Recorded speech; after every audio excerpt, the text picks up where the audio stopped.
안녕하세요. 반갑습니다. 성경을 하루 한 장 내지 두 장 읽어서 성경을 통독하는 프로그램 이 방에 찾아오신 여러분들을 주의 이름으로 환영합니다.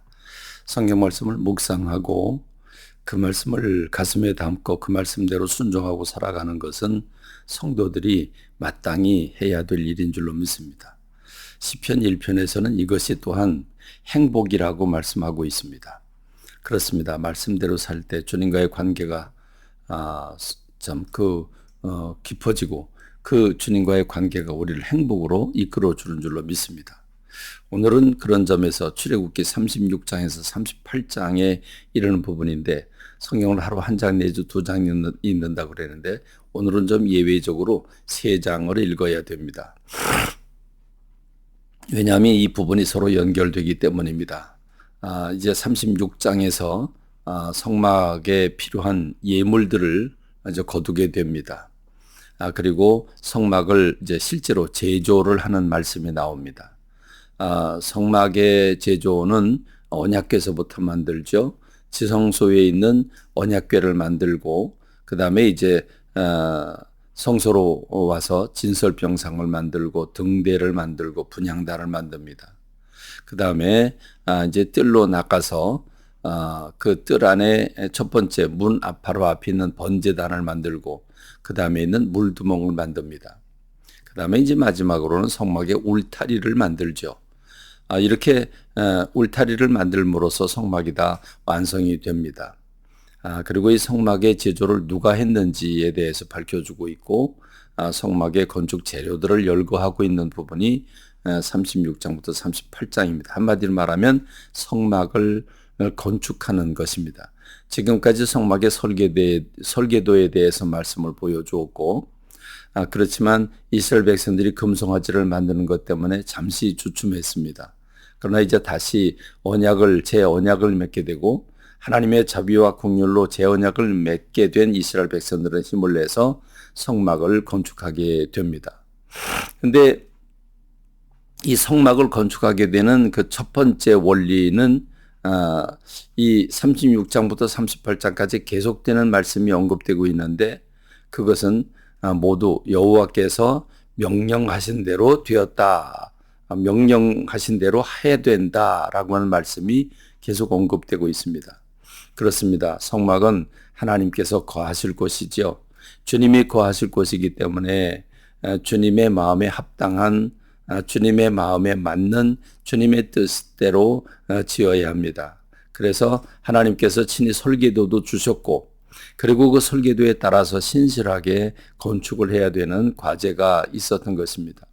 그렇습니다. 성막의 절대적 기준과 조건은 하나님의 명령대로 지어야 된다라고 하는 것입니다. 이제 이 점은 우리가 성막이 무엇인가를 묵상해 보면 그 대답이 나옵니다. 이제 이렇게 성막 건축에 대한 시작이 사람을 부살렐과 오홀리압이라고 하는 사람을 지명함으로써 시작이 되고 이제 필요한 재료들을 모으게 되는데 날마다 성도들이 가지고 옵니다. 날마다 이스라엘 백성들이 가지고 오는 재료들이 너무 많아서 도대체 그걸 받느라고 일을 할 수가 없습니다. 그래서 이젠 그만 가져와라 이렇게 명령하기도 하지요. 그렇습니다. 그런데 이거 어떻게 그들이 이렇게 많은 것들을 가지고 왔습니까? 광야에서 세마포라든지 또는 그것도 붉은색, 청색, 자색실로 물감을 들인 것들을 어떻게 광야에서 만들 수 있겠습니까? 해달의 가죽, 순양의 가죽, 조각목 이런 것들을 어떻게 가져옵니까? 그렇습니다. 이것들은 모두가 다 하나님께서 애굽에서 그 애굽 왕의 마음을 강팍하게 하심으로 말미암아 주님이 공급해 주신 것이지요. 하나님의 전을 짓는데 미리 주시고 나서 요청하신다는 사실을 우리가 기억하고 이스라엘 백성들이 그걸 기쁨으로 내놓아 성막 재료가 넘치게 된 것입니다. 이렇게 해서 성막을 만드는데 이 성막의 모습, 여러분 구조 이미 설명을 드렸죠. 문으로 들어가면 놋제단과 물두멍이 나오는데 우리의 죄를 사함받는 곳입니다. 내 원죄와 자범죄를 사함받고 그리고 죄 사함 받은 사람이 성소에 들어가서 주님 말씀의 떡을 먹고 주님 빚으신 빚과 찬양과 기도를 통해서 주님과 교제를 나누는 이것을 예배라고 표현할 수도 있고 교제, 주님과 더불어 교제 나누는 일이겠죠. 그리고 이제 주님께서 십자가 지심으로 휘장이 찢어져서 하나님을 배울 수 있게 되고 하나님과 소통하게 되었습니다.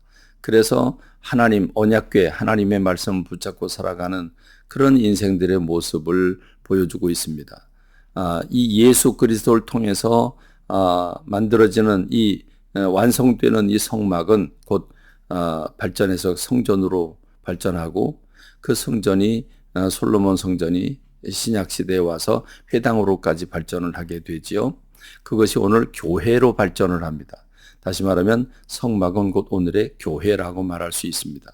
주님이 임재하시고 예배를 받으시고 우리와 함께 교제를 나누고 만나주시는 집이 바로 교회 아니겠습니까? 이 교회가 예수님 만민이 기도하는 집이라고 했습니다. 여러분, 교회가 여러분 삶의 중심이 되기를 간절히 소망하고 하나님을 만나며 하나님의 말씀을 받고 주님과 소통이 이루어지는 것이 되기를 간절히 소망합니다. 더 나아가서 영적으로 말하자면 우리 몸이 성막입니다. 주님이 거하시는 곳, 주님이 만나시는 곳, 거기가 바로 성막 아니겠습니까? 주님이 거하는 집입니다. 내가 주님을 모셨고 주님이 내 안에 계신다면 내 몸은 성전일 수밖에 없습니다. 값으로 사신 것이 되었으니 우리는 주의 것이 될 수밖에 없습니다. 그러므로 내 몸인데, 그러면 교회의 주인은 주님이시고 내 몸 안에 거하시는 우리 주님이 내 인생의 주인이시라면 우리는 어떻게 살아야 되겠습니까? 하나님의 뜻대로 살아야 되겠죠. 그러므로 성막은 하나님이 명령하신 대로 지어야 합니다. 오늘 우리는 주님의 뜻을 알고 주님의 뜻을 행하고 살아야 합니다. 이것이 우리가 해야 될 과제인 것입니다. 그렇습니다. 내 마음대로 사는 게 아니죠. 내가 내 인생의 주인이 아니죠. 주님이 내 인생의 주인이십니다.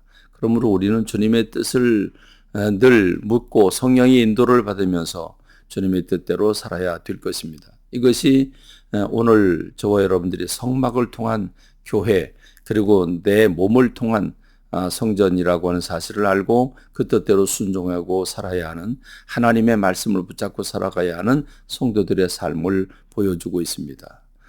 깊이 묵상하고 주님 뜻대로 사는 여러분 되길 바랍니다. 감사합니다. 말씀 맺겠습니다.